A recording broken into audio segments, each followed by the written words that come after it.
every report that I've written for eMarketer over the past 2 years has touched on Apple to some degree.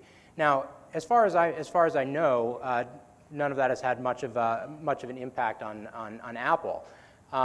And so you can imagine my surprise when I got an email from Apple on Friday. And I say surprise because usually when I get an email from Apple, it's only when they want to sell me a new iPod or a new Apple TV or something like that. But this email actually said, I see you're speaking about iAd on Monday. Do you have 5 minutes to talk? And I thought, wow, this is great. Someone at Apple who is not Steve Jobs actually cares what I think about the company. And actually seemed a little bit concerned that I might say something negative about Apple. And I think we've heard a lot of the stories about the Apple's difficulty with rolling out iAd. So I'm telling you this not because this momentarily made me feel really important, but because I think it reflects a couple of different things. And the part of what we're going to talk about today is that inasmuch as iAd is helping change the perception of mobile advertising and raising the awareness of and the profile of mobile advertising, iAd is also changing Apple as a company and changing the way Apple has to go to market as a media company as well as a device company. I think that's it's key for not only the industry but for the company as well. So I want to talk, and it kind of is in context of some key events that have really changed the mobile landscape over the past year.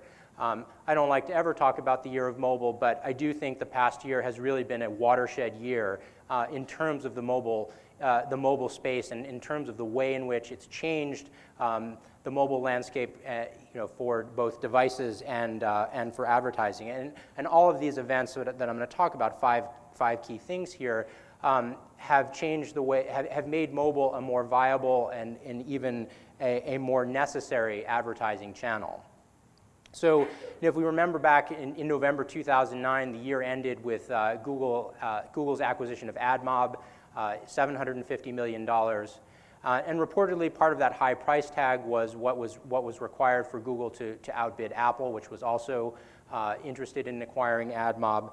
But either way, a price tag on that order of magnitude, it's still a rounding error for Google, but for mobile advertising, that constitutes a lot of money. But the combination of Google and that investment caused a lot of people to sit up and take notice, and really provided a stamp of approval on the channel. And then we woke up in 2010, and it seemed like Apple was getting in, and Apple was getting into the advertising business. That was followed very, very quickly the next day. It's not clear who tried to preempt who here, but the next day it seemed like Google was getting into the hardware business. Google launched the Nexus 1 the day after Apple announced the acquisition of Quattro Wireless. Now, it turned out that Google wasn't really getting into the hardware business, but what Google did do was provide some incentive for the handset manufacturers to take Android more seriously as a platform. And that's had a lot of ramifications. Android's market share has tripled over the course of this year, and turned Android into a very viable competitor to the iPhone platform. And then, if January already didn't seem like a busy enough month as it was, Apple introduced the iPad at the end of the month, and then followed that in April with the introduction of the iAd platform. Now, say what you will about Steve Jobs, there are very few business people out there that have the power and the ability to galvanize not just marketers but also consumers in the way that he can. And I think one of the things that has happened as a result of introducing a new iPhone, the iPad, and the iAd platform, all within the space of a few months this year, has really, in some ways, been the single most powerful argument to date, single most compelling argument to date for mobile advertising. And it's gotten a lot of marketers who haven't previously considered mobile excited and interested in mobile advertising. And the halo effect of new devices, new inventory, combined with this this seemingly inexorable trend toward smartphone adoption, more smartphone usage, and generally greater optimism about the economy, these are the factors that are propelling mobile ad spending upwards. And I'm sharing with you today, for the first time, we're releasing them publicly here, our new estimates about mobile advertising spending. And you can see spending is going to triple, basically triple between 2010 and 2014. And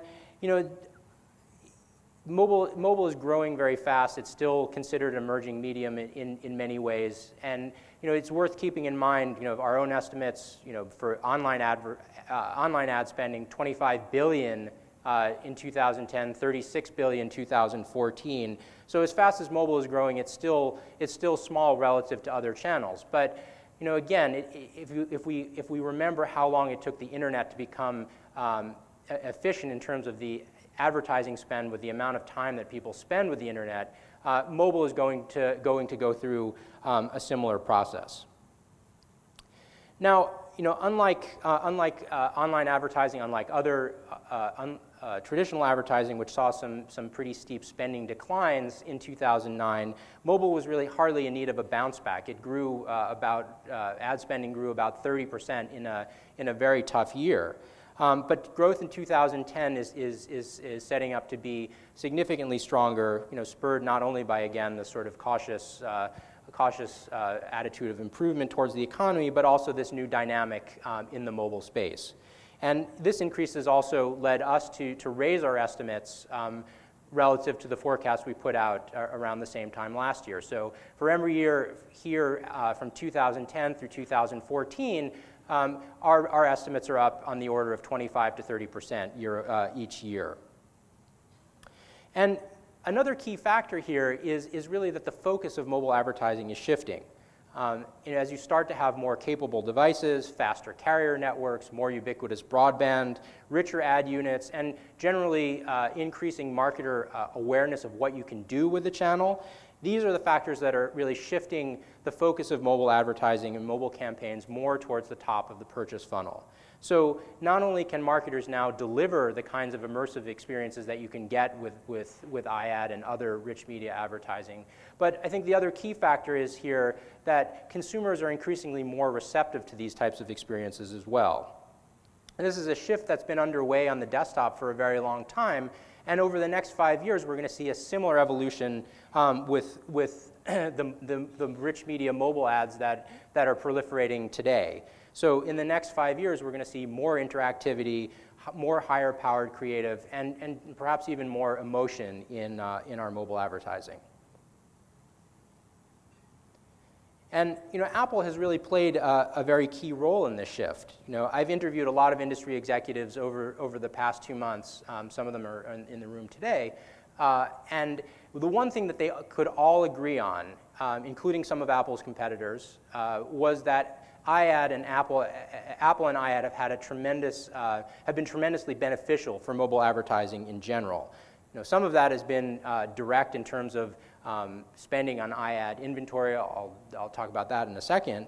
But some of that has been indirect as well in terms of raising awareness and raising the profile of mobile advertising and really building excitement for mobile advertising in general, but also specifically rich media interactive mobile ads. Now, Apple is not the first to do this kind of advertising. Apple is generally never the first to the market, but they do have this. Apple does have this incredible ability to bring attention to something anytime that they do enter the market. And part of that excitement stems from the elaborate creative that Apple has produced with some of its partners, and Brett is going to show you some of those examples. But it's also in some ways that Apple has been this beacon for brand dollars, and that is something that will slowly sort of trickle down to other players in the ecosystem that have been doing the similar kind of work for some time.